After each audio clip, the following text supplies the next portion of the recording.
Hey everybody, happy Friday. I decided to do my recording really early just in case I had as much trouble loading the video as I did yesterday. I finally got it to go through this morning. So there's actually 2 readings posted today, but one of them is from yesterday.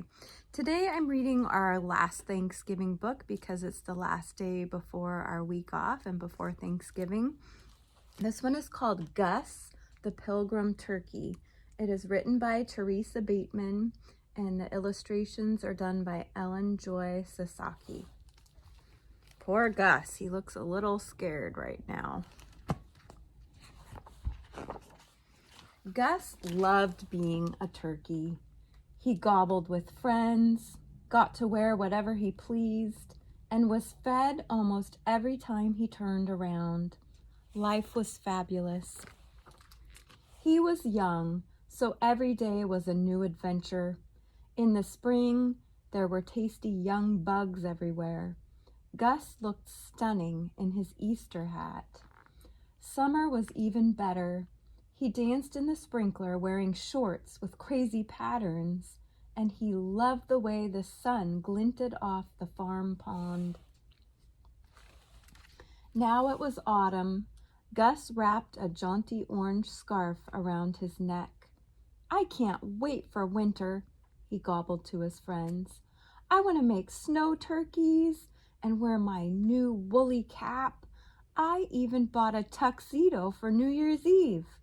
"I wouldn't worry about New Year's," said the horse. "No," barked the dog. "Turkeys don't make it to January around here."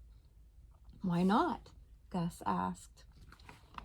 "Thanksgiving, that's why not," the goose explained. Gus was puzzled, so his friends told him about the pilgrims traveling the wild sea by ship, looking for a safe place to live. No problem. They told him about Native Americans who helped the pilgrims. No problem.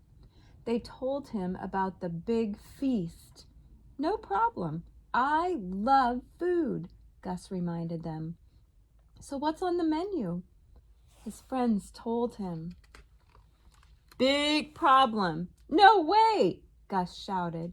"It's true," said the rooster. "Well, I'll leave.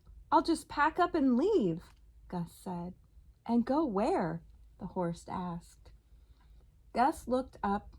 A V of birds was flying by. "South," he declared. "Other birds go south for winter. Maybe that's why they don't end up as dinner." His friends weren't sure about his plan, but they helped Gus fill his backpack with seed corn and his favorite outfits. "Good luck!" they shouted as he gobbled out of sight. Poor Gus's drumsticks got rather tired, but he kept walking. After several weeks, he saw decorations. Pilgrims, pumpkins, and turkeys. South. He knew he had to go farther south. When Gus crossed the Rio Grande into Mexico, he felt safer. They didn't have Thanksgiving in Mexico, did they? Gus came to a town and heard music playing nearby. He followed the happy sound to a party. Cake was on the table. Hanging from a tree was a large, colorful bird. A turkey? He couldn't tell because it wouldn't stay still. The children were beating it with a stick. The horror! The horror! Suddenly the bird broke. A cascade of candy fell out. Gus gasped in relief. It wasn't a turkey. It wasn't even a real bird. Still, he couldn't stay in a place where people would whack any kind of a bird, feathered or fake. Gus kept moving. Thanksgiving or not, everywhere he went, people looked at him with hungry eyes. Was there no safe place for a turkey?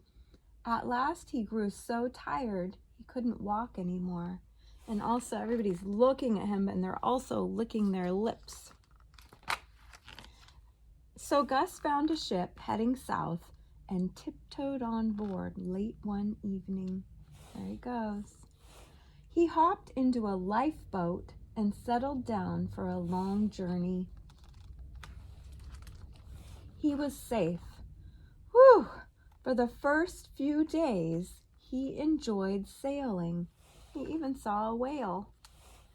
But soon the seas grew rough and it got cold, and then colder, and then the coldest Gus had ever felt.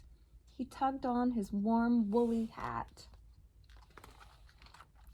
Then one day the ship stopped.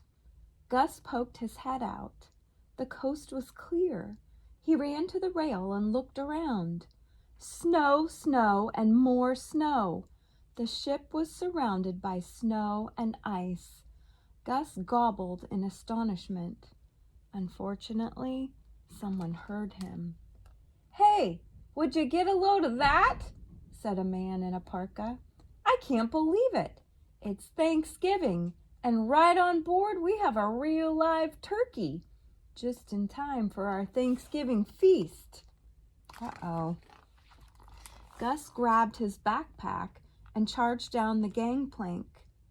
But where could he hide? In this white wilderness, he stood out like a sore thumb. Suddenly, he saw a whole bunch of other birds. He dove into them. "Excuse me, let me by, so sorry." Still, he didn't feel safe. All the others were wearing black and white. He needed a way to blend in. Quickly, Gus pulled out his tuxedo and threw it on. There was a lot of shouting, but now the men couldn't see Gus. Finally, they headed back to the ship. There he is in his tuxedo.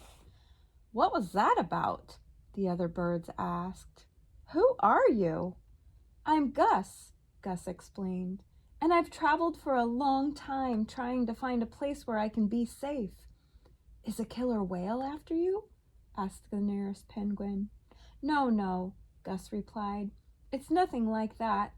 It's Thanksgiving." "Thanksgiving?" chorused the penguins. "Sure, it's a holiday about pilgrims and stuff," Gus said. "Penguins?" they asked. "No, pilgrims," Gus said. Then he explained. The penguins listened. So the pilgrims left their homes because they didn't feel safe there, and they traveled by ship for a long, long time.